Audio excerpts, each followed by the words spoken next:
préparation, vous saviez déjà qu'il n'allait pas venir. Enfin, comment ça change? Je sais que c'était avec Guillaume deux co-leaders. Là, ça change du coup la donne, avec aussi Valentin pour le montagne notamment. Donc, ouais, j'aimerais savoir ce que ça change pour vous. Merci.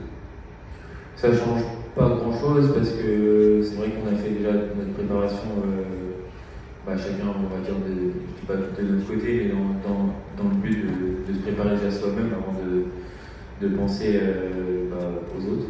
Et c'est vrai que David, forcément, c'est un coureur qui est hyper important dans le sein d'un collectif comme le nôtre, mais je pense qu'on a aussi des très bons coureurs qui sont présents ici, qui vont pouvoir, je l'espère, compenser sa non-présence.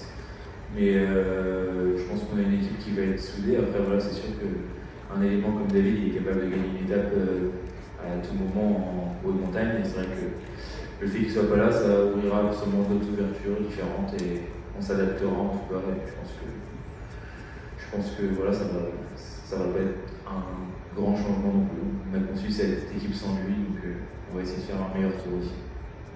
C'est aussi un terrain sur lequel pourraient s'inviter les favoris du classement général. Comment tactiquement vous allez essayer d'exister et de pouvoir vous imposer face aux plus grands coureurs du peloton? Merci. Comme tu le sais, je pense que le Tour de France, il faut voir étape par étape. Il peut se passer tellement de choses déjà dès la première étape que faut savoir s'adapter jour après jour. Ça dépend de qui a le maillot, ça dépend des conditions météo, ça dépend du vent, ça dépend de plein de paramètres, de la forme des coureurs, de comment est l'équipe. Et à partir de là, je pense que nous, le Tour, bien sûr, on a une trame sur la plupart des étapes, sur quelles étapes nous correspondent pas, qu'est-ce qu'on peut faire, qu'est-ce qu'on peut tenter comme chose.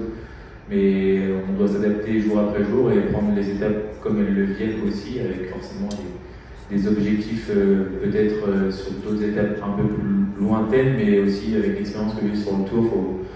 Faut pas se dire qu'il faut attendre l'étape 12 ou l'étape 13 parce que le Tour il passe vite et puis si tu as loupé ton étape 12 et ton étape 13, il reste rien.